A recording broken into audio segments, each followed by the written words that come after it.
nagtitira po ako sa Antipolo City. 60 years old na po.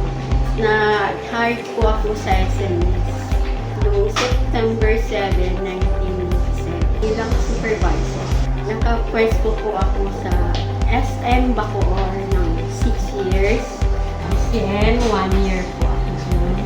3 years po sa BV Soliven. 14 years sa MDSI Quezon City. At 2 years po sa UP Town Center. Supervisor po ako doon sa Manulife QC.